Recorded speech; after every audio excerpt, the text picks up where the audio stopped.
Boa noite, igreja. Pode se assentar.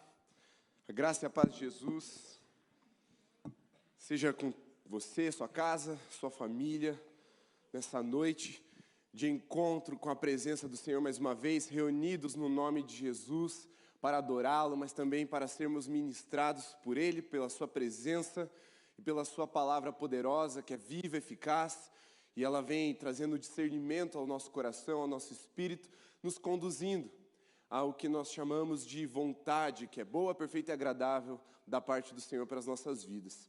Para nós darmos início à nossa palavra, abra sua Bíblia no livro ou na carta de Paulo aos Romanos, no capítulo 1, a partir do verso 18. Eu quero ler esse texto com você, mas antes disso, enquanto você está aí abrindo sua Bíblia, enquanto está sendo projetado o texto, eu quero só lembrá-lo, reforçar o aviso da semana de avivamento que começou hoje. A semana começa hoje. Os cultos da semana de avivamento começam amanhã à noite. Então, se você não está familiarizado com a ideia da SDA, da Semana de Avivamento, você pode procurar no @SDA Brasil. Lá tem vários vídeos explicando a história, o que é esse movimento. E eu quero só trazer rapidamente à sua memória, se você não experimentou ou não conviveu, não viveu o que nós experimentamos há poucos anos atrás, quando nós batemos o recorde de lotação da Arena da Baixada. Em 2011, um pequeno grupo de pastores aqui da cidade começou a se reunir para orar e a clamar por unidade. Orar uns pelos outros, trocar figurinhas, se tornarem amigos, para ir quebrando as barreiras de divisão, principalmente entre as denominações na nossa cidade. Isso foi acontecendo com uma certa naturalidade, não é bem a palavra, mas porque é sobrenatural mesmo. Mas foi orgânico, como Deus foi movendo até que esse encontro pequeno foi aumentando. Os pastores de juventude da cidade foram convidados para participarem. E aí fizemos uma semana inteira de cultos em igrejas diferentes, com pregadores e bandas sempre diferentes, para a gente fazer essa unidade ser estreitada, até que culminamos no primeiro culto no estádio. E foi um tempo muito precioso. E 2 anos após o primeiro culto, tivemos o segundo culto no estádio. E muitos me perguntam, pastor, quando que vai ser o culto no estádio da SDA? Olha, eu não sei. Eu sei que portas abertas nós temos, mas nós só fazemos aquilo que Deus manda fazer, e nós entendemos que esse ano não era para fazer no estádio. Acredite, a torcida do Atlético está um tempão clamando para que a gente volte para lá, porque no ano que a gente fez o culto no estádio, eles ganharam tudo. Então, assim, e não é só do Atlético, está todo mundo pedindo para a gente fazer o culto no estádio do time, né? Mas o ponto não é esse, o ponto é que Semana de Avivamento não é um evento de estádio. Semana de Avivamento é um movimento de oração e unidade entre as igrejas de Curitiba, buscando fazer a vontade de Deus aqui, nessa porção da nação que nos foi confiada a pastorear. Então, nessa semana, nós teremos cultos todos os dias, de segunda até o sábado. Se você não sabe como funciona, entre na página @SDA Brasil ou nos procure o seu líder de célula, alguns pastores, eles vão te encaminhar para mim e eu vou poder explicar um pouco melhor para você. Amanhã, à noite, nós já temos o primeiro culto, ali na primeira igreja do Evangelho Quadrangular, no Centro Cívico, ali na rua Alberto Foloni. Então veja lá no calendário, veja certinho, participe. Não fique como um espectador, não seja daqueles que vão ouvir falar das histórias que Deus está promovendo na nossa cidade. Não, vá, participe, seja parte, incorpore o corpo do movimento, assim, entre mesmo e faça parte daquilo que Deus está fazendo na nossa cidade. Dito isso, vamos ao texto, a partir do verso 18, no primeiro capítulo da carta de Romanos. Você pode acompanhar pela sua versão, a minha é NAA, está escrito assim: a ira de Deus se revela do céu contra toda a impiedade e injustiça dos seres humanos, que por meio da sua injustiça suprimem a verdade. Pois o que se pode conhecer a respeito de Deus é manifesto entre eles, porque Deus lhes manifestou.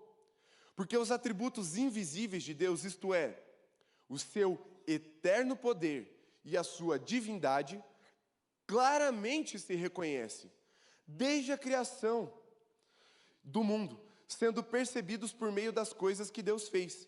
Por isso, os seres humanos são indesculpáveis, porque tendo conhecimento de Deus, não o glorificaram como Deus, nem lhe deram graças. Pelo contrário, se tornaram nulos em seus próprios raciocínios, e o coração insensato deles se obscureceu.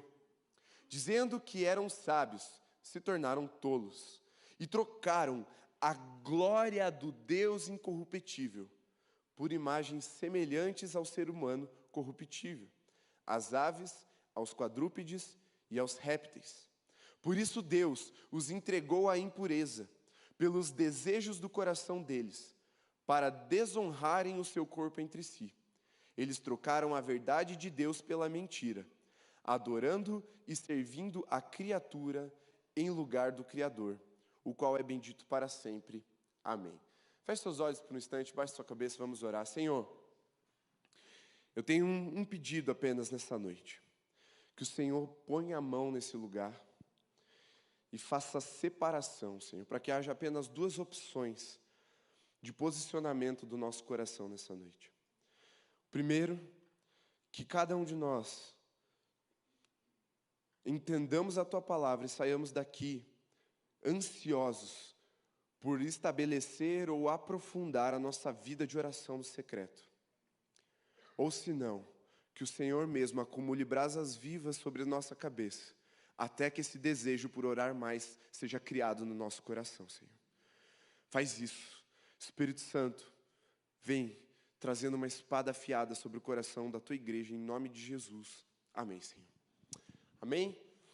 A palavra de hoje é: eu sei porque você tem medo do secreto. E o secreto aqui não é no sentido de segredo ou de obscuridade, mas é no sentido de intimidade. Porque você tem medo do lugar secreto, lugar de oração, que Jesus nos ensinou a buscar para orar. Lá em Mateus 6, no Sermão do Monte. Quando ele diz: fecha a porta do teu quarto, ore em secreto, e o teu pai que te vê em secreto vai te recompensar. Eu quero trazer essa palavra como luz sobre o seu coração, para que você compreenda por que é tão difícil estabelecer uma vida de oração no secreto, uma vida de intimidade com Jesus.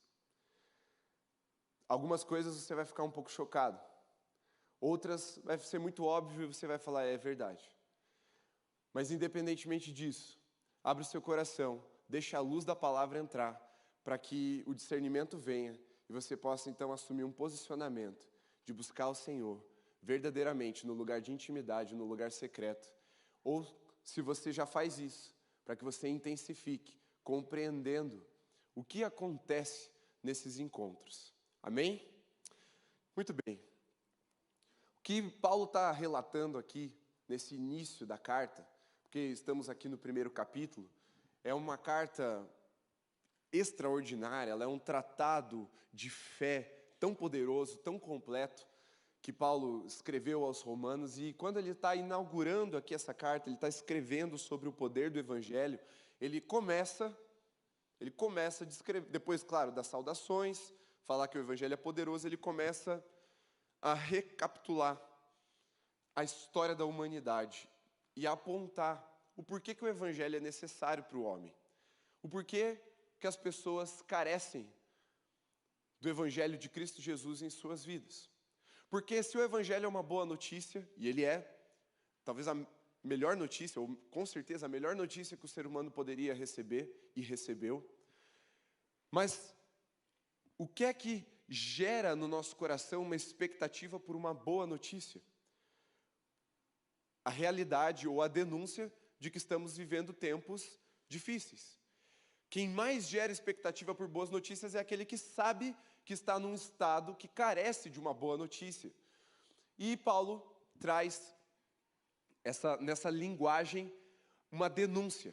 A denúncia contra o coração humano. Olha, o ser humano decidiu se desligar, se afastar do seu Senhor. E os céus anunciam. Dos céus há um anúncio de que Deus está manifestando a sua justiça contra o coração do homem, que é indesculpável. Os céus, as coisas naturais, manifestam duas coisas sobre a identidade do nosso Deus. A primeira é que Deus é Deus, Ele revela a sua divindade pela criação, Ele mostra que Ele é criador a partir da criação. Então, não há desculpa válida no coração humano para dizer que Deus não é Deus. E a segunda coisa que Deus revela por meio da sua criação é que Ele é eternamente poderoso. É o que Paulo está dizendo aqui. Só que desde a queda, desde o pecado que inaugurou esse afastamento do coração do homem em relação à presença de Deus, o ser humano precisou gerar ou criar desculpas para aquilo que é indesculpável, para aquilo que é injustificável. Porque ao contemplar toda a glória do seu Deus, toda a natureza, toda a criação, o homem, com um desejo profundo, pecaminoso de se afastar do seu Deus, começou a criar ídolos, falsos deuses, e chamá-los, então, de divindade. E Paulo está denunciando que a imagem humana, o homem começou a criar esses ídolos. Não só humana, mas também de aves, de animais, de quadrúpedes, de que se rastejam. Ídolos, deuses reduzidos.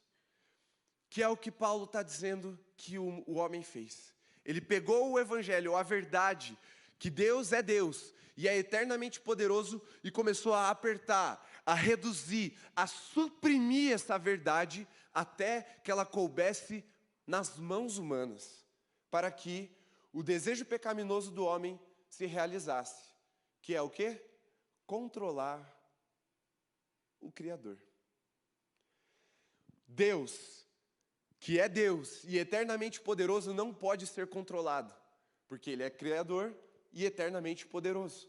Ele não cabe no controle humano. É impossível Deus ser controlado pela vontade humana. Só que quando o homem se rebela contra Deus, ele revela esse desejo de ter o controle da sua própria vida e o controle de Deus também, porque ele começa a tentar de alguma forma manipular a ação de Deus na terra, criando esses falsos deuses, colocando ali um tipo de adoração ou de idolatria, para que esses deuses respondessem aos seus desejos. E nós podemos recapitular um pouco, na palavra de Deus mesmo, e voltar lá para o Sinai. Deus libertou o seu povo do Egito. O Egito é uma terra profundamente idólatra. A cultura e a religião egípcia, ela possui diversos deuses. E olha que curioso, não só deuses que eram encarnados na figura de Faraó, aqueles que representavam os deuses para o povo, os que ocupavam o trono de Faraó, mas também figuras animalescas, como o jacaré, a ave lá, eu não lembro se é um gavião ou uma águia, isso não importa muito, mas era uma ave, o cachorro, o gato, aqueles deuses em figuras animalescas. Não satisfeitos, ainda fizeram uma fusão. Pega o corpo humano e coloca uma cabeça de um animal e começa a dar nome a essas falsas divindades, a esses ídolos, para que cada um deles correspondesse a um aspecto da criação, porque afinal de contas a criação é muito grande, como um Deus só pode ter feito todas essas coisas? Não, nós temos que seccionar a criação, dar um pedaço para cada Deus, e já que eu que estou dizendo que Deus é do quê, sou eu que digo o que Ele vai fazer, eu ofereço ali o sacrifício e agora faz a minha vontade. E aí nascem o que hoje nós chamamos de religiões. Naquele tempo não era chamado assim, mas a própria cultura se manifestava dessa forma ali a partir do Egito e nos outros povos ali da Mesopotâmia, do Oriente Médio, naquela antiguidade, ou antes até mesmo do que a gente chama de antiguidade. O ser humano tentou e continua tentando até hoje controlar o Senhor, mas veja, Deus, ao tirar o seu povo desse contexto egípcio, leva o povo para o deserto com uma finalidade. O que é que Moisés fala para o faraó? Deixa o povo de Deus ir para adorá-lo. Não havia adoração ali. Deus estava chamando o povo de volta à adoração. E ao sair do Egito, o povo pode então estabelecer de novo uma conexão com o seu Senhor, adorá-lo. E ali, no pé do Monte Sinai, quando Moisés sobe para ter o seu encontro com Deus, há uma manifestação natural e sobrenatural ao mesmo tempo. Natural porque Deus usa elementos da natureza para se manifestar, mas sobrenatural porque tudo aquilo não podia acontecer ao mesmo tempo se for natural. Pelo menos eu nunca vi acontecer, então eu acho que não pode acontecer naturalmente tudo ao mesmo tempo. Mas o que acontece? A Bíblia fala que o monte tremia, que ele era envolto por uma fumaça, que dali saía fogo e relâmpagos, e era como se uma voz de trovão viesse daquele monte. Tente imaginar por um instante tamanha manifestação da glória de Deus. Você está olhando para o monte, você está vendo ele pegar fogo, você está vendo uma nuvem de glória, você está ouvindo os trovões, você está sentindo a terra tremer. O Deus que, de uma forma miraculosa e sobrenatural, demonstrou o seu poder contra todos os deuses falsos. Eles são falsos porque deuses eles não são. Ali no Egito, humilhando eles com as 10 pragas, agora começa a revelar o seu eterno poder e que ele, de fato e verdadeiramente, é Deus para o povo. Só que ainda havia uma inclinação pecaminosa no coração do povo de Deus. E aí você sabe o que aconteceu. Moisés demorou na concepção do povo. Eu ficaria muito mais do que 40 dias, se Deus pedisse para eu ficar mais de 40 dias lá. Se Deus se manifesta dessa forma e te chama para lá, eu acho que para você que está lá dentro, 40 dias não é nada. Mas assim, para o povo, começou a gerar uma impaciência. Porque o que é que a espera revela para nós? Que nós não estamos no controle. Quando Deus não responde no nosso tempo ou o que a gente quer, fica nítido. Não estamos no controle. Deus é que está no controle. E ali o povo então chama Arão, o irmão ali de Moisés, para que ele pegasse o ouro do povo e então fizesse um Deus para que eles pudessem adorar. De novo, eles estavam vendo a glória de Deus. Eles estavam vendo o monte tremer.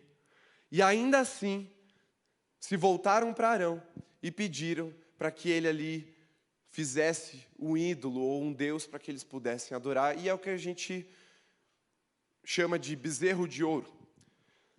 Talvez Arão discordasse um pouco, porque ele fala assim, eu joguei no fogo e saiu isso daí. Isso me leva a crer uma coisa, de que não era tão bonitinho esse bezerro de ouro, assim como as figuras retratam. Por 2 motivos. Primeiro que Arão falou, saiu isso daí. Segundo, que eles estavam no deserto.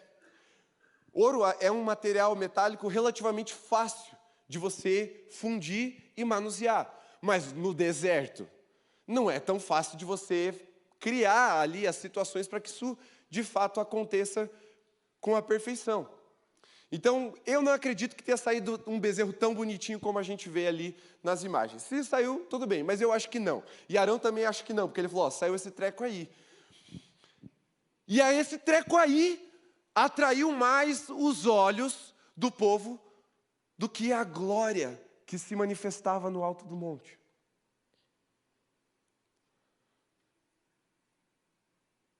Por isso que Paulo está dizendo, o homem é indesculpável, porque Deus dá todas as provas pela sua criação, pela natureza, de que Ele é Deus e Ele é eternamente poderoso. E ainda assim, por causa dessa inclinação, de desejo pelo controle, de desejo pela manipulação, o coração do homem suprime a verdade, pega um Deus que não pode ser controlado, um Deus que não pode ser dominado, não pode ser amansado no sentido de que aquela natureza dele não pode ser domada por Deus, pelo homem. E começa a apertar, a suprimir cortar e em pedaços vai separando e aí criando os seus ídolos, seus falsos deuses. E aí você vê que isso não aconteceu só no Sinai. Ah, não, pastor, mas era um povo ainda assim, novo na fé, né? Eles tinham acabado de sair. Gente, isso aconteceu durante toda a história de Israel.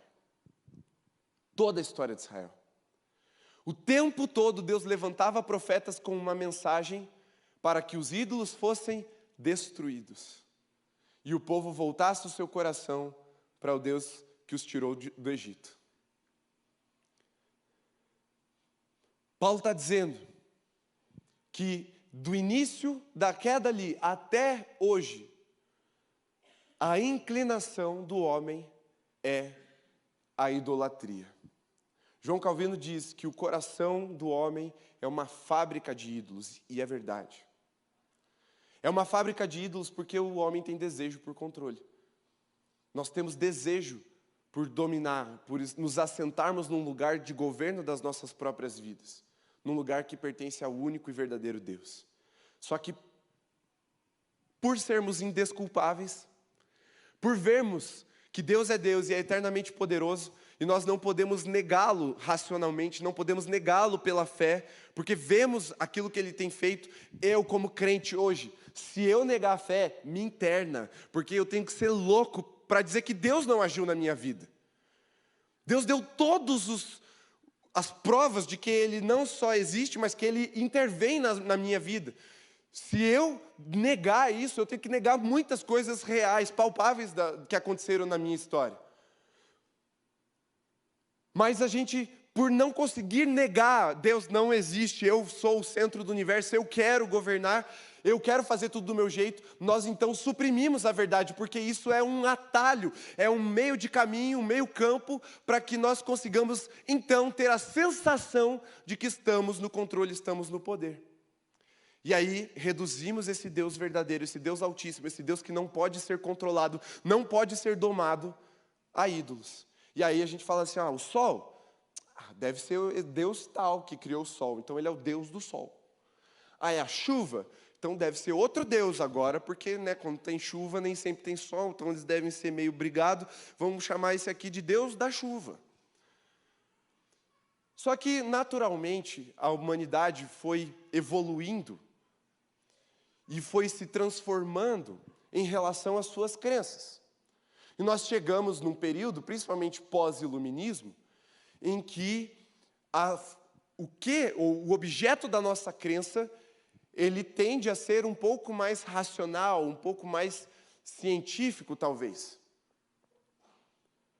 Só que, veja, se isso é a inclinação de um coração pecador, e nós somos pecadores, que carecem da graça, da redenção de Jesus, nós precisamos olhar para dentro de nós e nos perguntar, onde está, ou onde estão, os ídolos da nossa era? Porque certamente eles foram criados. Afinal de contas, você não está vendo todo mundo aí rendido a Jesus ainda. Você nem vê todo mundo dentro da igreja rendido a Jesus.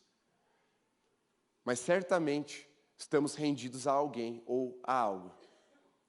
E aí, quais são os ídolos da nossa era?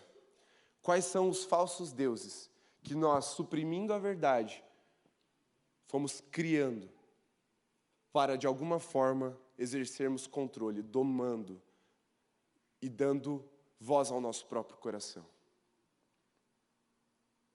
O espírito dessa era é o espírito do individualismo.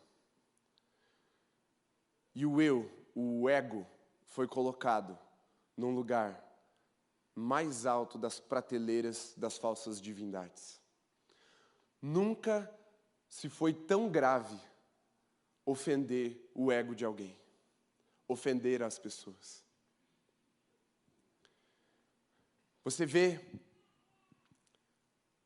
ao longo da história, o ser humano foi se sensibilizando cada vez mais e se tornando cada vez mais ofendível. Porque, ao final de contas, eu não quero crer num Deus soberano, eu quero ser o dono da minha vida. Afinal de contas, eu me amo e eu quero fazer o que eu tenho desejo de fazer. E você pode perceber que o Deus dessa era, ou o espírito dessa era, está idolatrando cada vez mais, ou nos fazendo idolatrar cada vez mais o indivíduo, o eu. Gerando esse afastamento, esse isolamento da verdade. A negação da verdade. Para que o eu seja agradado. Nós, vamos ser sinceros, nós não corremos o risco de começar a idolatrar uma estátua com corpo humano e cabeça de jacaré. Isso aí esquece. Talvez 1% da população mundial hoje tenha essa inclinação. Talvez lá para a Ásia tenham países que isso é mais... Mas vamos trazer para o nosso contexto. Contexto do Ocidente. Ninguém aqui verdadeiramente corre o risco de chegar diante de uma estátua animalesca e começar a adorar. Ninguém aqui vai fazer um bezerro de ouro e começar a adorar. Mas nós estabelecemos ídolos. Nós estabelecemos ídolos a partir do nosso coração. Portanto, nós estabelecemos ídolos a partir da nossa própria imagem e semelhança.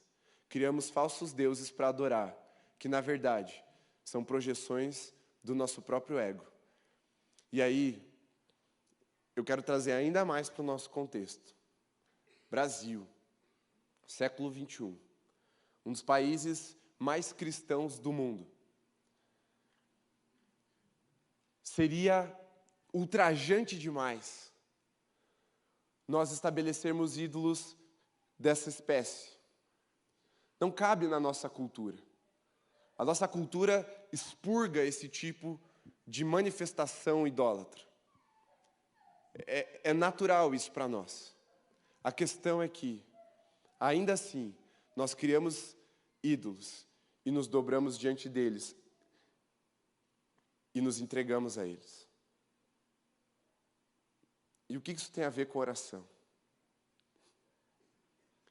O que isso tem a ver com estabelecer um lugar de intimidade com Deus? Deixa eu te dizer uma coisa. O ídolo que nós precisamos sondar, se existe no nosso coração, muito provavelmente, preste bem atenção, porque eu vou explicar um pouco melhor, mas entenda, muito provavelmente, o ídolo que nós estabelecemos para as nossas vidas, nós escrevemos uma faixa com o nome de Jesus e colocamos nele. Esse ídolo tem a nossa imagem, a nossa semelhança, mas nós chamamos ele de Jesus. Esse ídolo faz toda a minha vontade, nunca discorda de mim, nunca denuncia os meus pecados, nunca me chama ao arrependimento, mas eu escrevo uma faixa com o nome de Jesus e coloco sobre esse ídolo. O ídolo da nossa era é o nosso próprio eu, projetado a um lugar de divindade, porque não temos suportado a verdade de que nós precisamos nos arrepender e nós precisamos tomar a forma do nosso Deus e não dar a nossa forma a Ele. Por que é que o homem tem esse chamado da parte de Deus para adorá-lo? Por que é que Deus queria que o povo saísse do Egito e fosse para o deserto para adorar? Porque a adoração nos transforma à imagem daquilo ou daquele a quem adoramos. Deus estava chamando um povo para iniciar uma transformação profunda na sua essência, para restaurar, recuperar a imagem e semelhança que um dia Ele deu à humanidade e que foi distorcida pelo pecado. E em Jesus, nós iniciamos esse processo de restauração, esse processo de glória em glória e em glória cada vez maior, sermos transformados, até que no grande dia, o dia de Cristo Jesus, nós então alcancemos a estatura do varão perfeito, a saber, o próprio Jesus Cristo, nosso Senhor. Só que nós temos medo de sermos transformados. se as nossas orações não têm nos transformado, muito provavelmente nós não temos nos encontrado com o Jesus verdadeiro, mas nós temos nos encontrado com uma projeção de um espelho espiritual. E temos chamado essa projeção de Jesus. Porque é impossível, eu sou bastante taxativo nisso, você ter um encontro verdadeiro com Jesus e não ser transformado. Se o Jesus que você adora nunca discorda de você, muito provavelmente, esse Jesus não é o verdadeiro Jesus. Esse Jesus é só você mesmo, uma imagem que você criou no seu coração e tem decidido adorar, buscar. E qual é o papel da vida de intimidade? Veja só. Primeiro ponto que eu quero trazer para nós é esse embate entre o ídolo que nós chamamos de Jesus e o verdadeiro Jesus precisa acontecer. E o falso precisa morrer dentro de nós. Quando Jacó tem um encontro com o anjo do Senhor num lugar que foi chamado Peniel, ele lutou, e ele lutou, e ele lutou, até que o anjo o venceu, o feriu. E isso foi chamado de bênção. Da mesma forma que Jacó foi ferido pela presença de Deus e foi abençoado por isso, nós, ao nos dobrarmos diante do Deus verdadeiro, precisamos ser feridos por Ele, para que esse ego morra, e então o Deus verdadeiro se manifeste nas nossas vidas.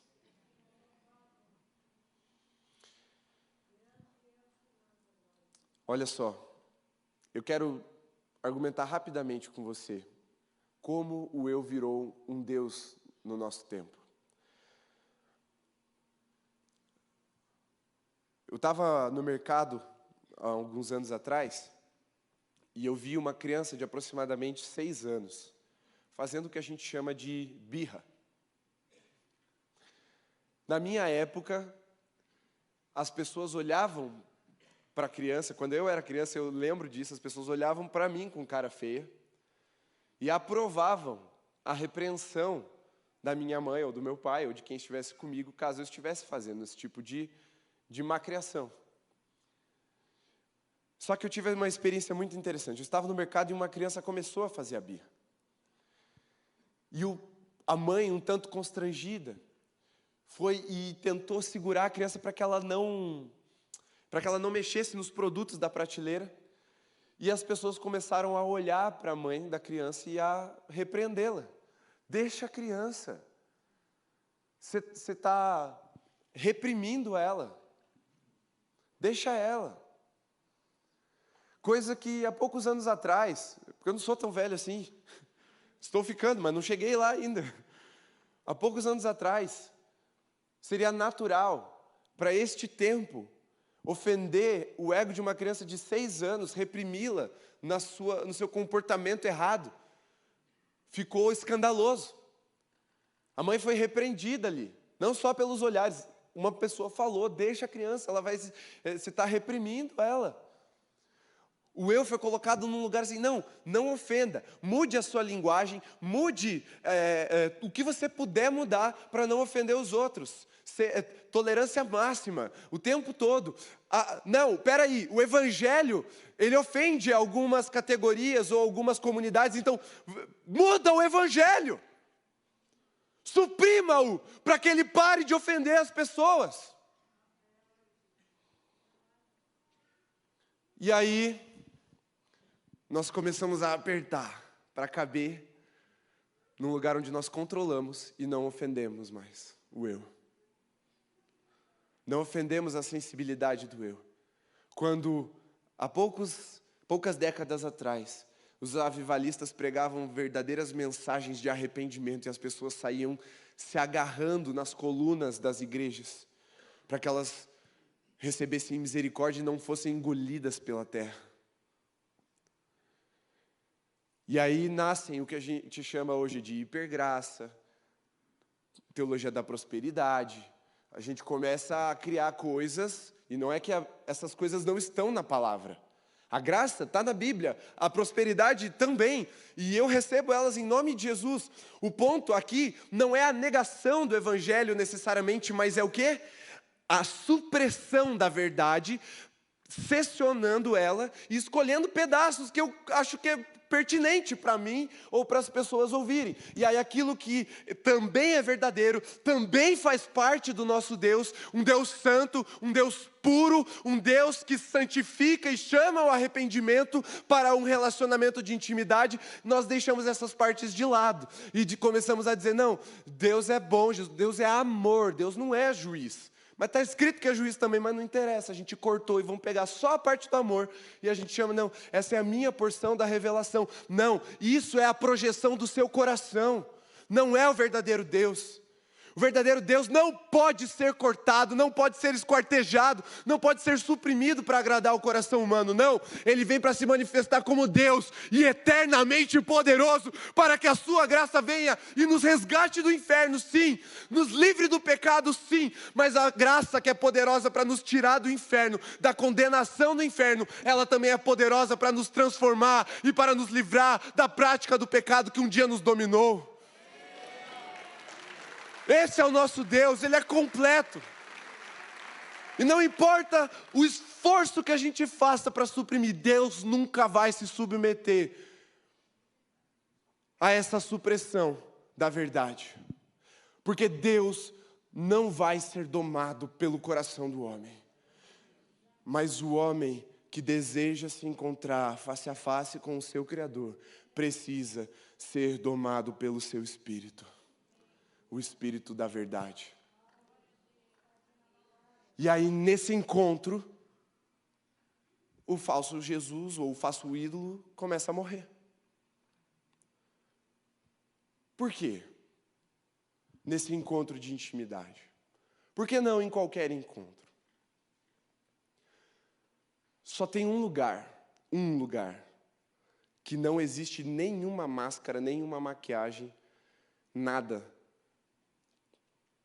que te engane de que você está tendo um encontro com Deus. Esse lugar é o lugar secreto. Porque se você tiver um encontro com Jesus aqui na igreja, você tem muitos encontros com Ele, pode ser que você não tenha de fato se rendido, Jesus tenha vindo, se manifestado e se encontrado com outras pessoas e você fica se enganando, achando que, não, eu estava lá. Mas se a sua vida não mudou, se você não foi transformado, liberto, curado, se você não foi cheio do Espírito, você está só se enganando com um mover que outras pessoas experimentaram. Aqui você ainda pode vestir máscaras, levantar a mão, você pode se vestir de crente, colocar a Bíblia embaixo do braço, você pode decorar versículos, você pode cantar bem, você pode ser pastor até. E está se enganando as pessoas ao seu redor. Só tem um lugar que você sabe que você está sendo verdadeiro mesmo.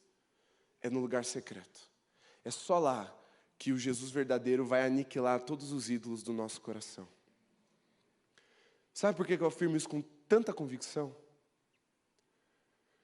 Porque o próprio Jesus disse que naquele dia, muitos, preste atenção no adjetivo de quantidade que Jesus usa, muitos dirão, Senhor, Senhor, em teu nome,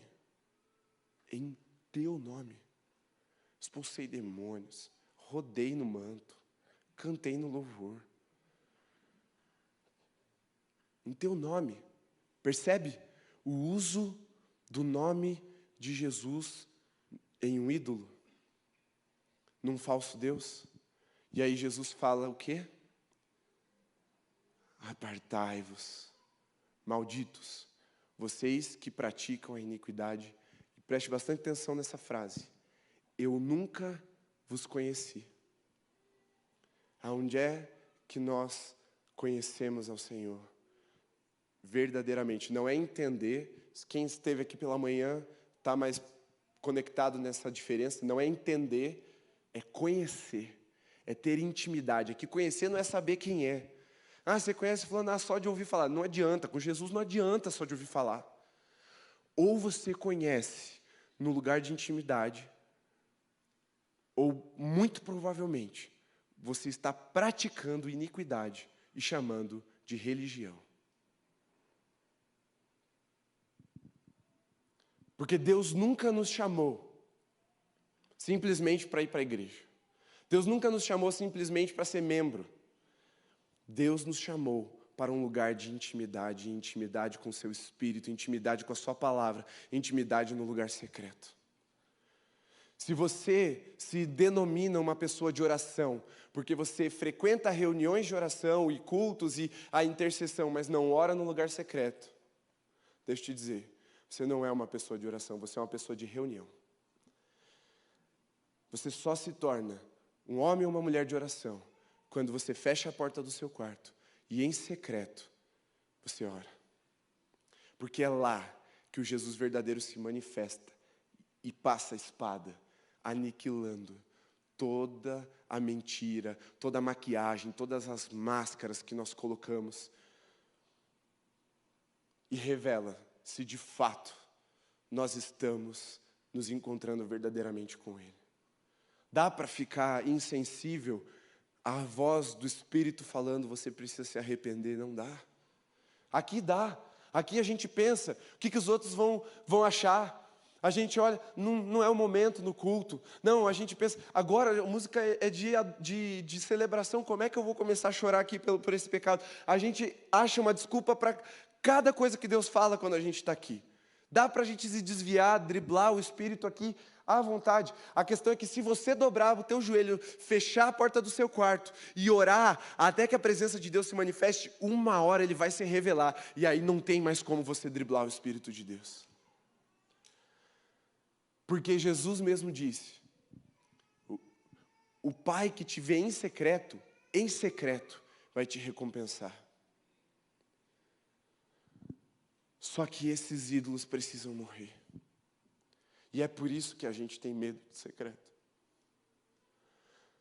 É por isso que quando nasce um desejo no nosso coração de orar, a gente, em vez de fechar a porta e começar a orar, a gente manda a mensagem, estou sentindo aqui da gente começar um movimento de oração. E não tem problema nisso, não é pecado não, é certo, tá bom, tem que fazer mesmo. A questão é que se antes não estabelecemos essa intimidade, se em casa com a porta fechada nós não temos intimidade, muito provavelmente nós não vamos estabelecer pelos encontros de oração, pelas reuniões de oração, pelos cultos na igreja. A intimidade é face a face, é olho no olho, é coração no coração, é Jesus nos denunciando, nós nos arrependendo e sendo transformados por Ele. Isso é que é o encontro verdadeiro com Ele. E nós temos medo porque nós não queremos abrir mão do controle. Aqui é fácil a gente controlar, porque a ordem de culto diz assim, porque a música está cantando nesse ritmo, desse jeito, porque as cadeiras estão enfileiradas, aqui é o meu lugar, porque essa roupa não é boa para eu ir lá e me dobrar no altar. Não, a gente acha um monte de desculpa, mas no secreto você vai dar aqui desculpa. Você pode fazer isso no banho se quiser. Não tem desculpas lá. As máscaras são realmente queimadas pelo fogo do Espírito. E ali há uma devoção verdadeira, um coração fica contrito, há um quebrantamento verdadeiro. E é onde Jesus começa a nos lavar, a nos purificar, a nos transformar e a nos chamar de amigos, porque ali passamos a conhecê-lo verdadeiramente. Não a partir da supressão do Evangelho, não a partir dos ídolos que nós estabelecemos, daquilo que nós decidimos ignorar e escolher, daquilo que a gente gosta e não gosta em Jesus, como se Jesus estivesse ali como num menu. Eu sou Jesus, Ele entrega um menu, aí você escolhe o que você gosta em mim, o que você não gosta, deixa para lá, né? Tá tudo bem. Não funciona assim. Quando a gente vai para a mesa com Jesus, a gente nem escolhe o que a gente vai comer, é Ele que serve a mesa e fala, esse é o pão da vida que eu tenho para você. E é revelação, é intimidade. E é por isso que muitos dirão, Senhor, Senhor, mas foi no teu nome, Jesus, no teu nome, você não está entendendo, Jesus. E vão ter que ouvir, malditos, apartai-vos, vocês praticam a iniquidade. A vida de oração, meu querido, não é para o crente top. A vida de oração é para o crente de verdade. A vida de busca no secreto não é uma optativa no currículo da matriz do crente. É matéria essencial, fundamental. E ela começa do dia que nos encontramos com Jesus e ela só termina no dia que Jesus vem nos buscar. seja pela morte, seja pela consumação dos séculos. Um coração dobrado, sem máscaras diante de Jesus, é o que vai nos libertar desse medo. Mas nós precisamos nos arrepender do desejo pelo controle. Porque se tem uma coisa que não acontece, é você controlar Deus no secreto. Você pode esgotar a tua oração. Você pode fazer a oração mais bonita, zerar a tua listinha de pedidos. Mas a oração de verdade começa quando acaba as suas palavras e o Espírito começa a se mover em você. Quando Deus começa a falar. Quando a glória de Deus toma conta do ambiente. E a presença ganha um peso diferente. E você fala, não tem como negar. Ele está aqui. Deus está aqui me visitando. O Espírito está aqui me incendiando. O Espírito está aqui me purificando. Eu sei que eu sou filho. Eu sei que o Pai está se derramando aqui. Mas o medo de estabelecermos um lugar de secreto, é o medo de perdermos esse controle, de nos depararmos com os ídolos do nosso coração, de precisarmos nos render em arrependimento. E eu, não sei você, meu irmão, minha irmã, eu não quero correr o risco. Não quero correr o risco de chegar diante de Jesus e ter que ouvir isso. Não é nem maldito, nem você que pratica iniquidade, mas eu não quero ouvir de Jesus, eu nunca vos conheci. Se tem um anseio no meu coração, e ele tem aumentado nos últimos meses, é o desejo por conhecê-lo. Não preciso entender. Jesus, eu não preciso nem te entender. Às vezes eu não entendo a minha esposa, eu amo ela do mesmo jeito. Jesus, eu também não preciso te entender. Mas eu quero amá-lo.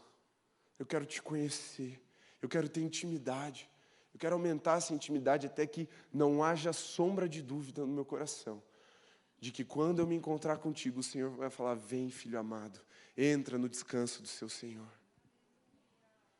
Entra na alegria do seu Senhor. Porque ninguém quer ir para o inferno. Sério, ninguém quer ir para o inferno. Nem o ateu quer ir para o inferno. Ele nem acredita que existe, mas para lá ele não quer ir. Mas o que a gente vai fazer no céu se não ficar na presença de Deus? Se nós não gostamos de orar, nós precisamos orar até começar a gostar. Se nós não gostamos de fechar a porta do nosso quarto e nos dobrarmos diante de Deus, nós precisamos fazer sem gostar mesmo, porque não é uma questão alternativa, é uma questão de vida ou morte espiritual. E deixa eu te dizer qual é o problema desse medo te impedir de se encontrar verdadeiramente com Jesus. É nunca sair do raso. É ser para sempre um crente mais ou menos. É ser para sempre um religioso mais um no culto. Mais um na comunidade de fé, mais um na sua casa. Só mais um. É ficar arranhando a superficialidade. Ouvir uma boa mensagem, participar de um bom louvor. E, meu Deus, como a Alameda é rica nisso. Mas é ficar no raso e arranhando esse raso. De vez em quando a coisa aperta, você mergulha um pouquinho, mas aí já volta. Não. Deus nos chama para um lugar de profundidade no seu espírito, para habitar em águas profundas. E não tem como ir para lá sem estabelecer uma vida de oração no secreto. Não tem. Não tem outro jeito senão orando, orando e orando. E quando a gente cansar de orar, a gente sobressair o nosso esforço, ultrapassar o que a gente chama de 100% e continuar orando, até que a glória de Deus nos envolva e Ele se manifeste em nós e no nosso meio. Veja, o problema do medo é que a gente começa a se contentar com essa superficialidade. Você já ouviu a infame frase, inclusive, eu sei que você ouviu porque você estava aqui, o Marcelo acabou de dizer, do filósofo Nietzsche sobre Deus. Deus está morto. Já ouviram essa frase? Que alguém ouviu hoje pela primeira vez? Levanta a mão. Todo mundo já tinha ouvido. Ficou até famosa ultimamente. Deixa eu exemplificar o problema desse medo. Nietzsche escreveu isso, e Nietzsche era filho de pastor. Filho de pastor. Cresceu na igreja e se frustrou profundamente com ela. Ele devotou a sua vida e toda a sua genialidade, porque por mais que essa frase pareça burra para nós, Nietzsche foi um filósofo genial. Eu não entendo quase nada do que ele fala, então ele me faz me sentir burro quando eu tento ler, aí eu desisti, nunca mais tentei também. Outro dia, quando eu for mais inteligente, eu tento, porque não consegui. Mas assim, ele devotou a sua vida e toda a sua genialidade a atacar a igreja e a atacar a imagem de Deus, por causa da sua ferida, a sua frustração com o que a igreja da sua época vivia. Uma igreja morna, morta, religiosa, superficial na sua fé. Ele via o seu pai pregando excelentes sermões, mas ele via o seu pai dentro de casa. Ele via os irmãos bem comportados no domingo, mas ele via a vida dos irmãos durante a semana. Ele via as orações públicas sendo feitas com palavras que denotavam muita fé, mas na hora que a coisa apertava, os irmãos não tinham problema em tirar um pouco mais de dinheiro para pagar, afinal, pagar as contas. É a resposta de Deus. Não havia na igreja da sua época, ou na igreja que ele conviveu, uma profundidade com Deus, um temor ao Senhor.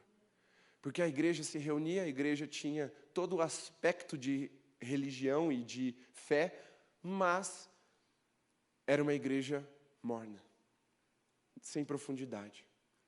Uma igreja que não se arrependia, não revelava o jugo de Jesus, ou o fardo de Jesus, que é imitá-lo. Quando a igreja tem medo de se aprofundar com Deus, de ir para os lugares mais profundos, para as águas profundas do Espírito, a igreja começa a ficar na superfície, como eu falei, e por isso ela não conhece ao seu Senhor, adora um ídolo que ela chama de Jesus, mas é uma expressão do seu próprio ser, e ela não imita o seu Senhor.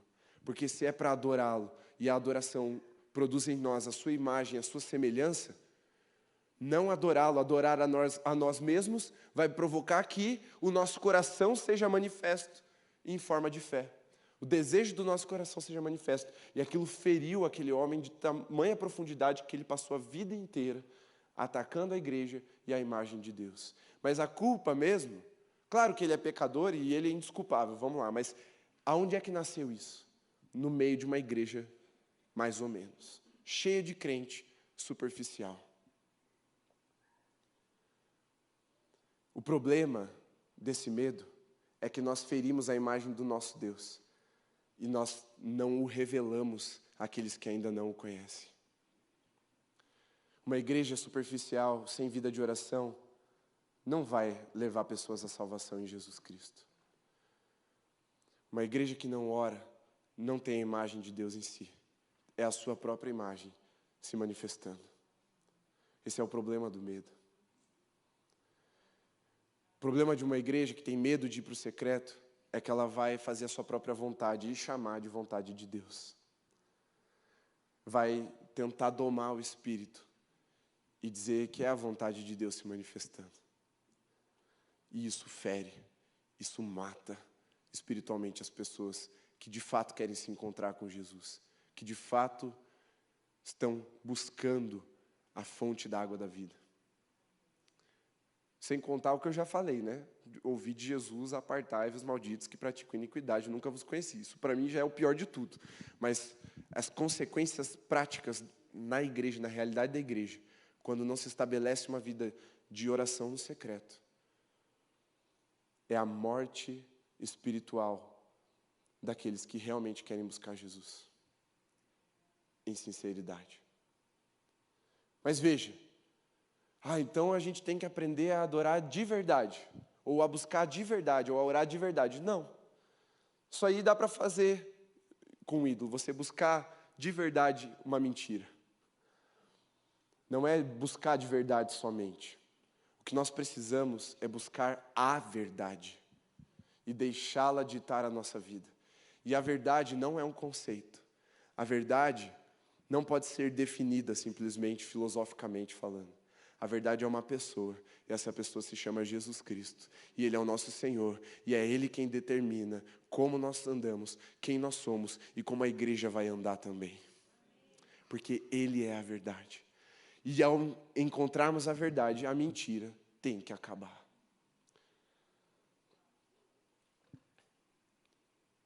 Até Jesus tinha uma vida intensa de oração no secreto. Eu e você não somos habilitados para sobreviver espiritualmente sem oração no secreto. Deixa eu te dizer uma coisa. Oração do pastor não vai te fazer sobreviver à vida espiritual. A oração dos intercessores não vai te fazer sobreviver na vida espiritual. A única oração que pode te manter vivo é a oração no secreto. Senão você vai se alimentar das migalhas que outros têm, das migalhas que sobram do alimento que outras pessoas estão acessando em Jesus. E nessa noite, a minha oração é para que o Espírito gere esse discernimento no seu coração. Ou você está doido para ir para o teu secreto, ou você está ansioso para ir para o teu secreto, ou brasas vivas se acumulem sobre você, para que esse desejo seja gerado. Para que ao ruminar essa palavra, o Espírito encontre espaço no seu coração e ele gere esse efeito de busca, e busca intensa. Abra sua Bíblia em Mateus 6, no capítulo 5, para a gente encerrar. Nem precisa subir ainda, Eliezer. Espera só mais um pouquinho e já te chamo. Mateus 6, Sermão do Monte, a partir do verso 5. Jesus está ensinando sobre oração. Está escrito assim: e quando orarem, não sejam como os hipócritas que gostam de orar em pé nas sinagogas e nos cantos das praças para serem vistos pelos outros. Ponto aqui, rapidinho, parênteses. O problema não é orar nas sinagogas ou nas praças. O problema é orar nesses lugares para ser visto pelas outras pessoas. Porque tem gente que tenta demonizar a oração na igreja ou nos lugares públicos. Não tem problema nenhum, tem que orar mesmo, tá? A gente ora e ora muito e vai orar mais em nome de Jesus nos lugares públicos. A questão aqui não é a oração pública. O problema é a oração pública para ser reconhecido como um homem ou uma mulher de Deus, que é o que os hipócritas faziam, que Jesus está condenando nesse texto. Mas continuando no verso 6. Mas ao orar, entre no seu quarto e, fechada a porta, ore ao seu pai, que está em secreto. E o seu pai, que vem em secreto, lhe dará a recompensa. E orando, não usem vãs repetições como os gentios, porque eles pensam que por muito falar serão ouvidos. Não sejam, portanto, como eles, porque o Pai de vocês sabe o que vocês precisam antes mesmo de lhe pedirem. Portanto, orem assim: Pai nosso que estás nos céus. Primeira coisa que Jesus ensina é que a gente precisa buscar Ele no secreto. A gente sente muitas vezes que a oração mais forte é na igreja, porque a oração em concordância tem poder, aleluia, amém, amém? Tem mesmo. Mas não é sobre uma oração que precisa de uma resposta que Deus está falando, ou que Jesus está ensinando aqui. Jesus está falando sobre uma oração que gera intimidade com Deus, que gera a revelação de quem Deus é. E ele fala assim, fecha a porta. E o Pai que está em secreto vai te recompensar. Deixa eu te perguntar, qual é a recompensa de quem busca reconhecimento?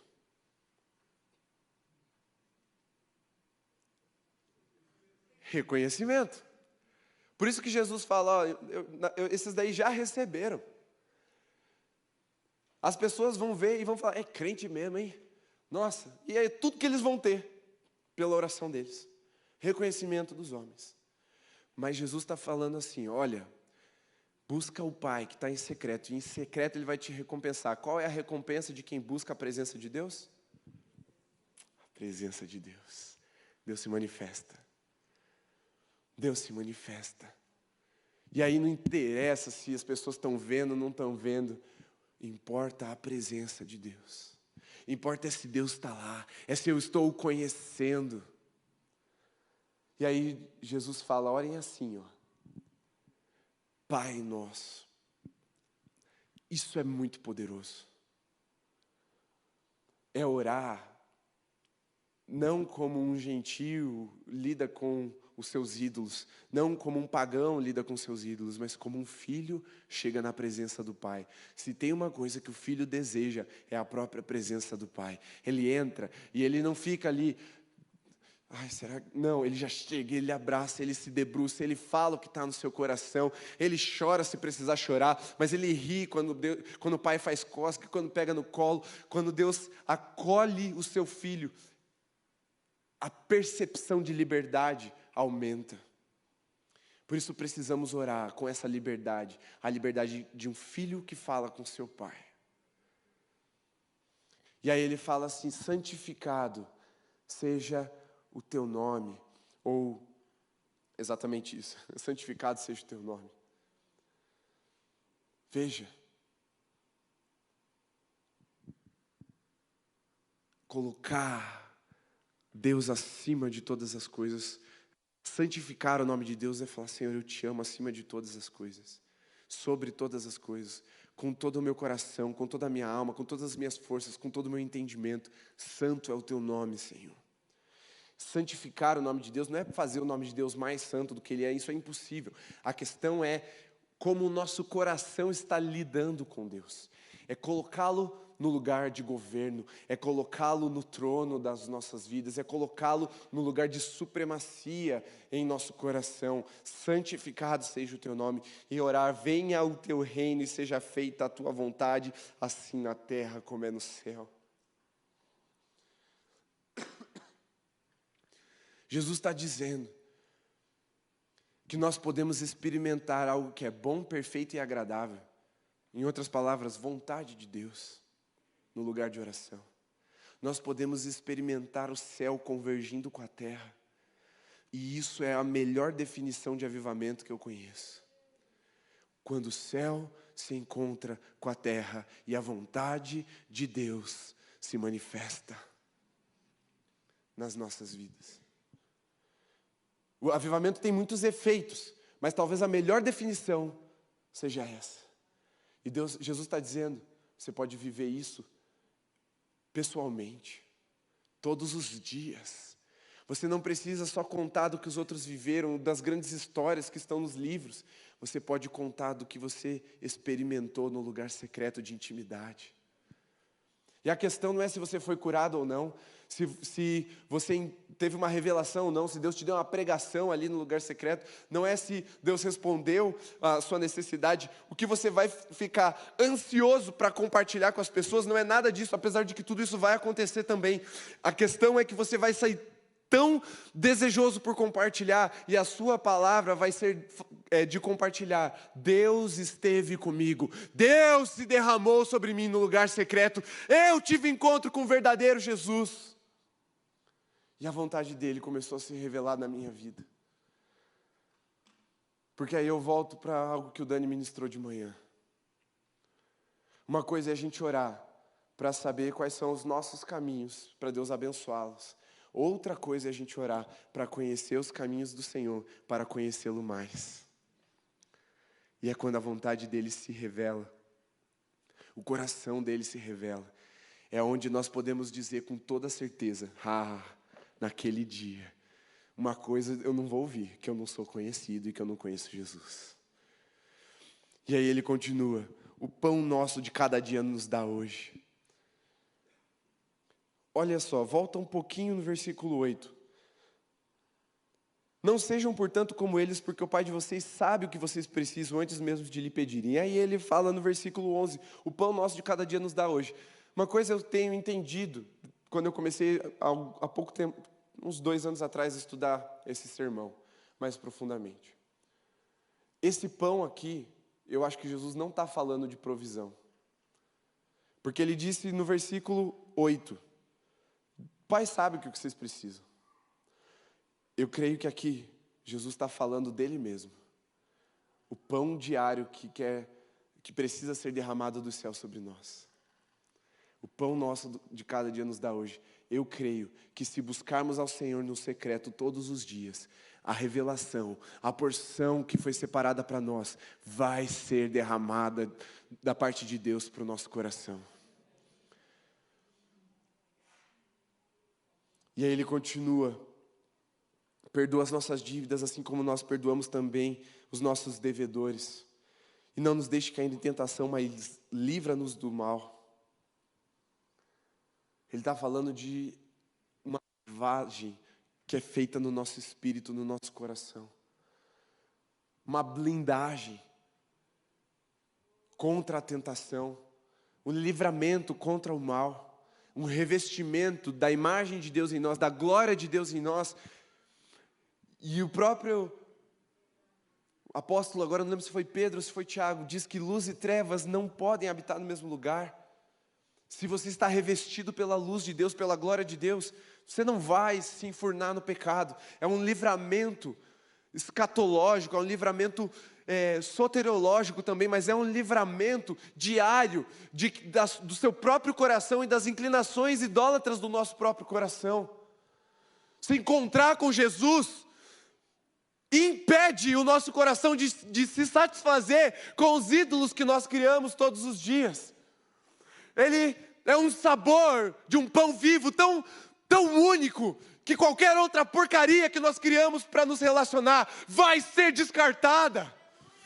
É esse livramento que a presença de Deus nos dá. Ele livra-nos de nos guiarmos em nossos próprios desejos, do nosso próprio coração, de nos relacionarmos com falsos deuses e ídolos que nós criamos, e nós permanecermos insistentemente na presença do único e verdadeiro Deus. É isso que Deus faz no lugar secreto. E aí podem te convidar para balada que for, para sei lá o que é que as pessoas fazem de errado hoje. Na minha época era só balada. O ponto é assim: não importa para onde as pessoas forem te convidar, não importa as migalhas que as pessoas forem te oferecer, você vai falar: eu tenho pão. Todo dia eu tenho pão. Eu preciso disso. E a sua vida vai ser uma manifestação do reino de Deus.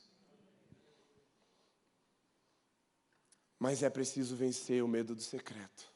Porque eu posso te garantir duas coisas: morte do eu e submissão total ao Espírito Santo. Se você orar e perseverar numa vida de oração, essas duas coisas são garantidas.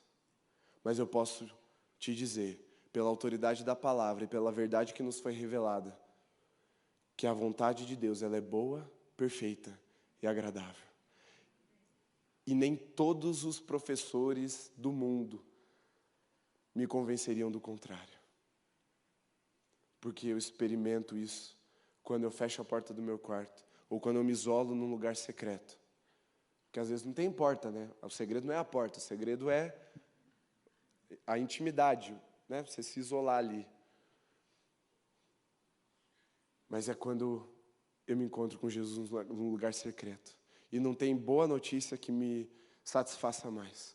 Não tem resposta que me satisfaça mais. Não tem bênção que me satisfaça mais do que estar na presença do meu Senhor e deixá-lo me encher com o seu Espírito até que Ele tome conta da minha vida. Não tem nada mais satisfatório do que isso. Fique em pé aí no seu lugar.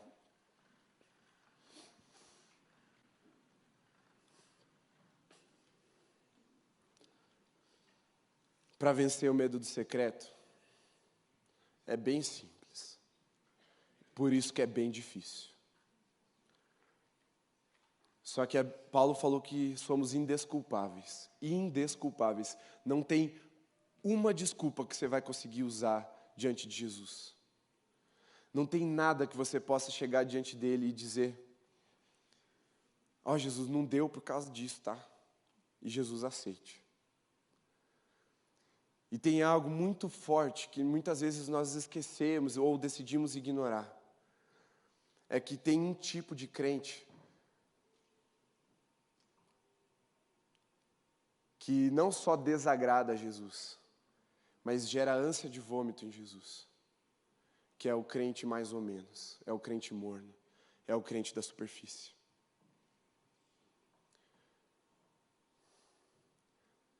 Se nós vivemos para adorá-lo, para agradá-lo, e o que nós estamos gerando no coração de Jesus é ânsia, nós precisamos nos arrepender e nos voltar para o lugar secreto, para o lugar de oração. E aí, quando nós nos reunirmos aqui,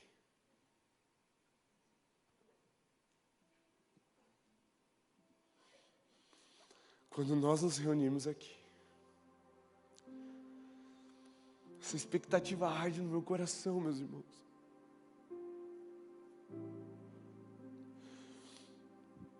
É como se eu visse Deus ajuntando muitas brasas incendiadas.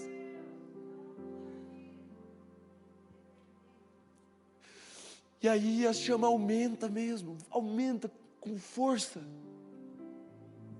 E eu tenho orado, Senhor, eu só tenho uma expectativa, que a Tua glória mais uma vez venha sobre nós, que a Tua presença se manifeste.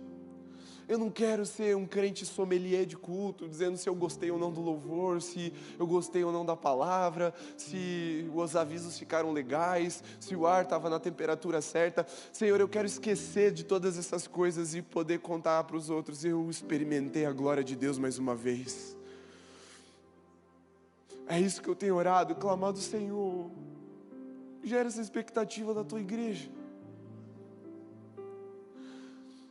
Mas a gente só vai ter essa expectativa se a gente tiver encontros verdadeiros com Ele no secreto e conhecer o coração dEle. Porque daí a gente vai saber que o desejo do nosso Deus, o desejo dEle, é encontrar uma igreja incendiada pelo Espírito. Uma igreja tão poderosa em oração, em intimidade, que Ele vai nos chamar pelo nome.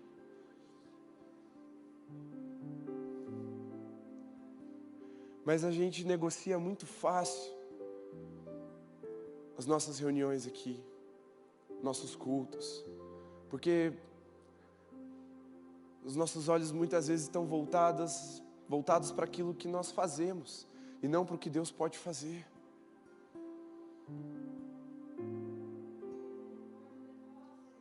Às vezes eu estou cansado também, às vezes eu tenho vontade de ficar em casa, mas eu lembro: e se Deus se manifestar?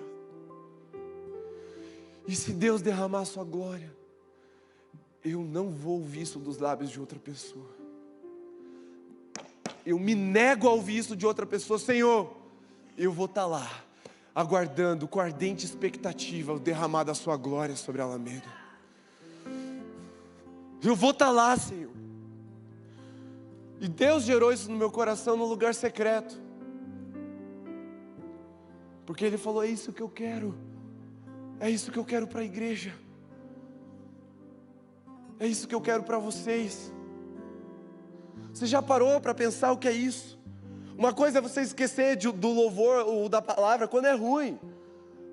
Estou falando de uma igreja que tem uma adoração sublime, notável. Uma igreja que tem grandes pregadores, homens de Deus, fiéis à palavra. Uma igreja confortável.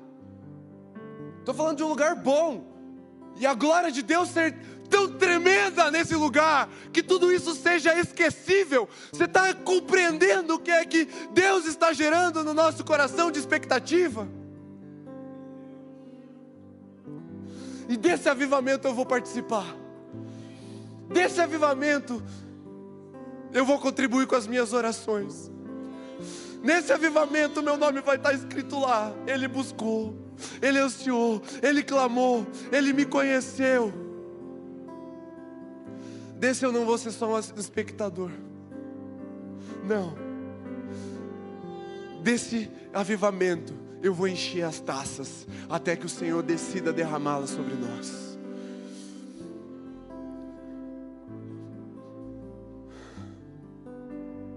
precisamos vencer o medo do secreto.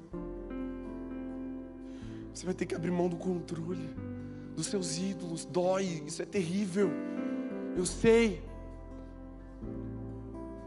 Mas você já pensou o poder de uma igreja que ora no secreto quando se reúne? Você já pensou? Eu duvido sair um enfermo daqui, ainda enfermo. Eu duvido alguém sair indiferente. Porque eu não tenho poder nenhum de convencimento. Meus argumentos vão no máximo alcançar a sua racionalidade, mas só o que quebranta o seu coração é a presença de Deus. A música mais bonita pode comover suas emoções, mas só o que faz o seu espírito se derramar em adoração é a presença do Deus que vem para ser adorado. Você já pensou quando essas coisas começarem a acontecer aqui? De glória em glória e em glória cada vez maior. Eu não consigo imaginar. Eu confesso para vocês, meus irmãos, eu não sei. Eu não sei o que vai acontecer. Mas quando acontecer, eu vou estar aqui, esperando, clamando, entregando o meu melhor, em oração e adoração,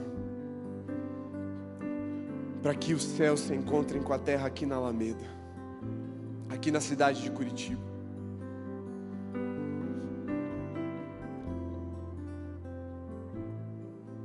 Se eu desse 10 passos mirabolantes para você atingir um nível de oração altíssimo, você provavelmente anotaria e faria esses 10 passos. Mas eu não tenho nenhum passo para você. Eu só tenho uma direção: quarto e porta fechada. Busca, só. É por isso que é tão difícil, porque não faz muito sentido. A gente tem que se render para essas coisas acontecerem. Os 10 passos a gente controla. Agora, fechar a porta do quarto e clamar pela presença de Deus, a gente perde o controle. É por isso que é difícil. Mas deixa eu te dizer uma coisa. O pastor Farley, quando ministrou sobre aquele texto do profeta Eliseu e do rei Jeoás, sobre as flechas, a flecha da vitória que ele lançou para o leste na direção da Síria, e depois na aljava ainda tinha mais 6 flechas, ele tirou 3 no chão e parou.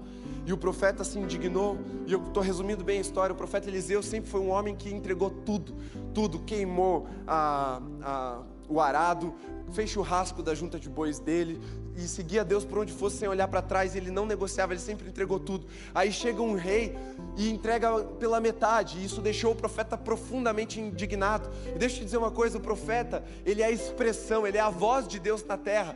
Deus se indigna com quem entrega as coisas pela metade. Deus fica furioso com quem entrega as coisas mais ou menos.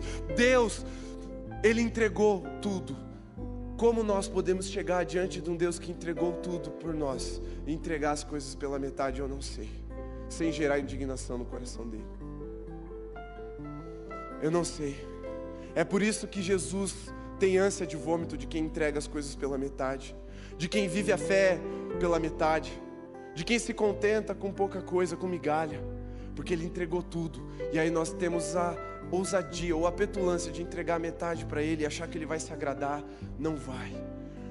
Jesus ou é tudo, ou você vai receber da indignação dEle. É isso que Jesus fala: malditos, sai de perto, vocês me dão ânsia.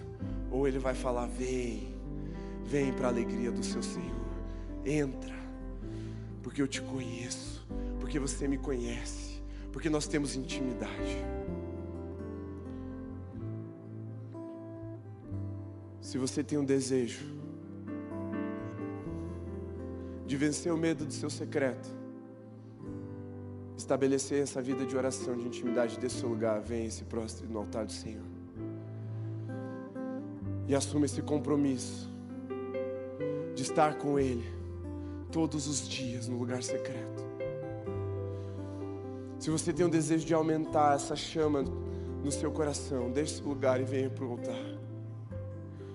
Se você tem um desejo de gerar uma convicção no seu coração de que você não vai ser daqueles que vão ouvir: maldito, sai de perto, porque vocês me dão ânsia. Se você não quer correr esse risco, deixe seu lugar e venha para o altar. Porque se o seu lugar secreto estiver há muito tempo sem ser visitado, você precisa refazer uma aliança no lugar onde as brasas estão queimando, no lugar onde o fogo de Deus é abundante, no lugar onde Deus começa a forjar a nossa identidade, que é no altar. Mas não para aqui.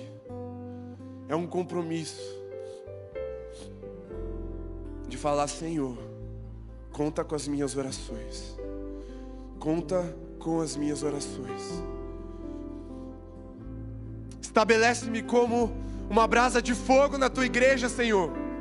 Eu não quero chegar aqui para avaliar o culto, eu quero chegar aqui para estabelecer um culto de fogo e adoração ao Senhor. Porque eu sei quem o Senhor é, porque eu tive um encontro contigo no lugar secreto. Se você tem esse desejo de erradicar do seu coração esses ídolos que te mantêm num lugar de mornidão, de frieza espiritual, deixa o seu lugar e venha, porque o seu orgulho também precisa quebrar. Com orgulho, você não vai ter intimidade com o Deus que se esvaziou de toda a sua glória. É impossível entrar altivo na presença de Deus. Ou você se quebranta e admite, ou você vai continuar distante, vai continuar frio. Mas Deus quer encontrar uma igreja incendiada, uma igreja pulsante, uma igreja vibrante, uma igreja que queima na sua presença em adoração. Mas Ele quer encontrar essa igreja quando ela está espalhada também, não só nas reuniões, no lugar de oração, no lugar secreto, no lugar onde Ele vai dar o pão diário, onde Ele vai estabelecer o céu na terra. Se você tem esse desejo, venha, é a última vez que eu chamo. Venha ao altar, se coloque diante do Senhor fazendo essa aliança, falando: Senhor, eis-me aqui. Eu quero ser achado no lugar de oração. Eu quero vencer o medo do secreto. Eu quero que os ídolos do meu coração sejam destruídos, erradicados, Senhor. Fale isso para o seu Deus agora. Você pode criar expectativas no seu coração e clamar pela manifestação da glória de Deus. Comece a fazer isso agora. Comece a chamar a glória de Deus. Se ela é real, se essa majestade pode ser experimentada, comece a clamar por ela. Comece a dizer: Senhor, eu tenho expectativas disso. Meu anseio é por isso, Deus. E eu vou me juntar a você nessa oração. Senhor, eu quero te ver. Eu quero ver a tua glória nesse lugar.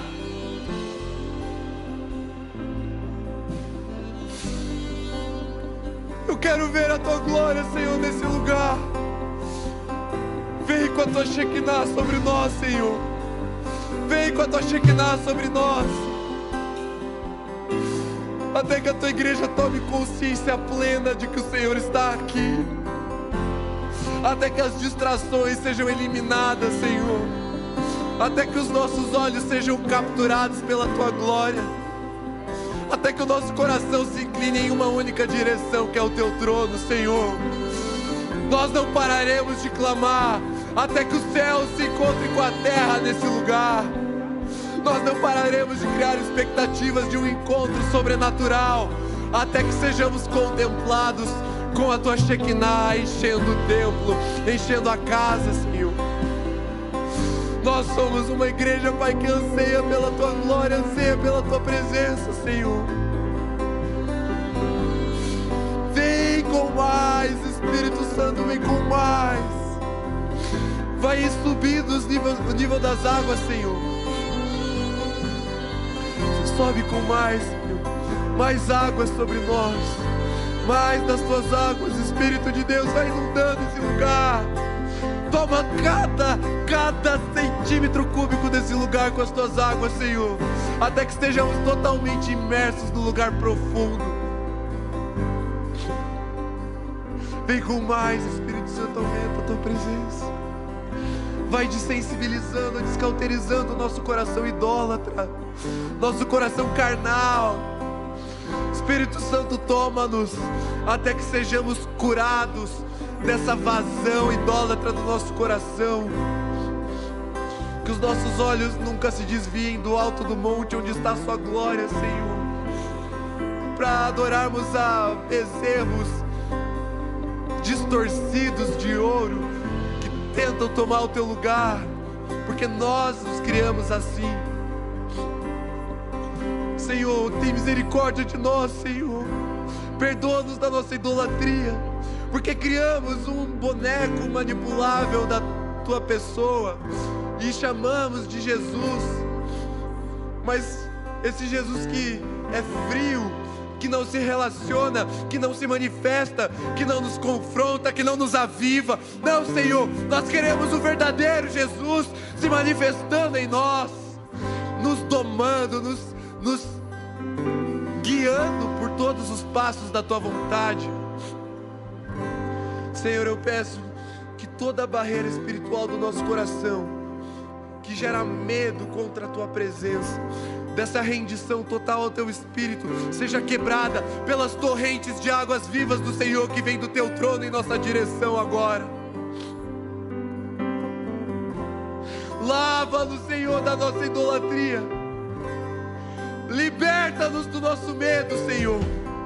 Queremos entrar no lugar secreto, na intimidade do nosso Senhor. Queremos entrar nas águas profundas, Senhor, e ali viver diariamente contigo. Mas nós clamamos por mais, Senhor. Nós clamamos por uma manifestação tão sublime da tua glória, que seja impossível o coração resistir, que seja impossível permanecer indiferente a ti, Senhor. Nós te queremos, Pai. Transporte em nós, Deus. Nós te queremos, doce e amado Espírito Santo, Transporte vem. em nós, Deus. Nós te queremos, Senhor Jesus. Transporte Nós queremos em nós, mais. Deus.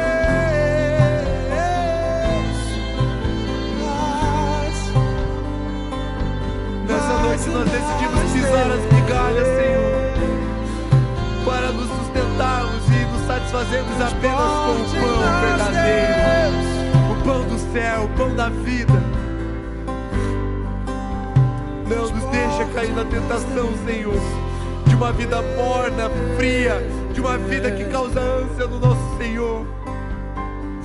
Se para te adorar nós vivemos, se para te adorar nós existimos, se para te agradar nós somos criados, não nos permita cair na mornidão, Senhor.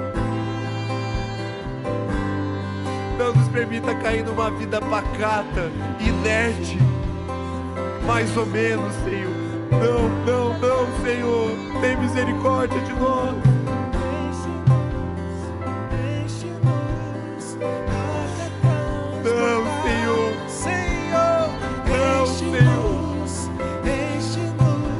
Deixa cair nessa tentação, Senhor, enche-nos de nos sustentarmos nas nossas conquistas. Senhor, nós decidimos vencer o medo nessa noite e irmos para o lugar mais profundo, quebrar as nossas resistências, Pai, qualquer coisa que possa nos impedir de experimentar a tua plena manifestação, Senhor. E eu declaro em nome de Jesus que esse é só o começo. Muito mais, muito além, muito mais poder, muito mais peso de presença, muito mais glória virá sobre esse lugar, até que as nações tenham anseio por vir ver o que o Senhor está fazendo nesse lugar, Senhor. Em nome de Jesus eu profetizo que pessoas atravessarão os oceanos para ver a tua glória se manifestando aqui, porque vão ouvir falar.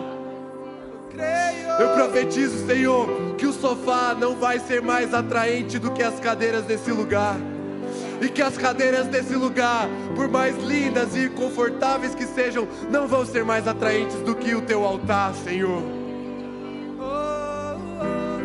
As pessoas que nos assistem vão ter um desejo de vir experimentar isso aqui com a gente, Senhor.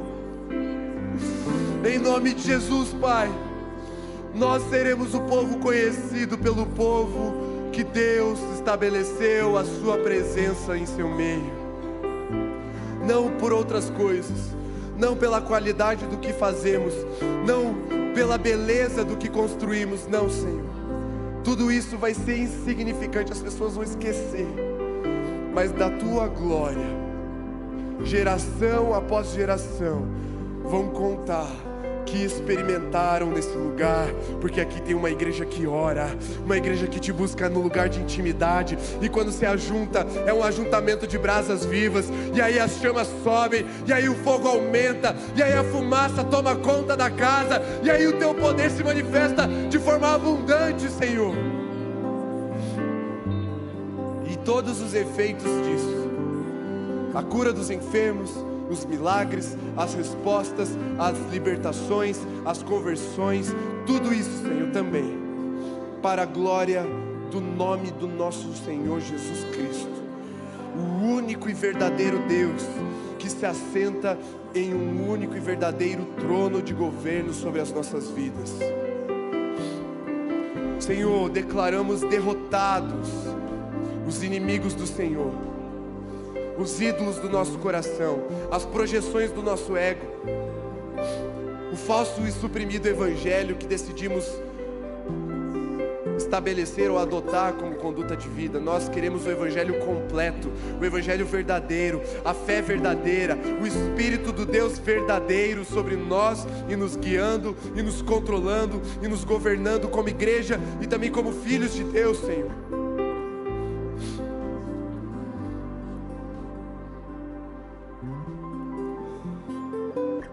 Em nome de Jesus, Senhor, faz isso, mas recebe de nós essa entrega total, porque o Senhor um dia entregou tudo. Não nos permita entregar algo pela metade, Senhor. Recusa, Senhor, mas nos alerta para que possamos reformar a nossa oferta e entregá-la por inteiro, até que tudo seja entregue de todo o coração, com todo o nosso ser, com todo o nosso entendimento, com toda a nossa alma, com todas as nossas forças, em nome de Jesus. Amém, Senhor. Amém, aleluia. Você pode fazer assim com as suas mãos, como no ato de quem recebe. Vamos orar encerrando. Que o amor de Deus, nosso Pai, que a graça do nosso Senhor, Salvador Jesus Cristo, que a comunhão, mas também o sopro do Espírito seja sobre você, meu irmão, sobre sua casa, sobre sua família, sobre toda a igreja de Jesus, aqui reunida, espalhada nos lares e em toda a terra, hoje e até que Jesus volte. Amém, amém, aleluia, glória a Deus.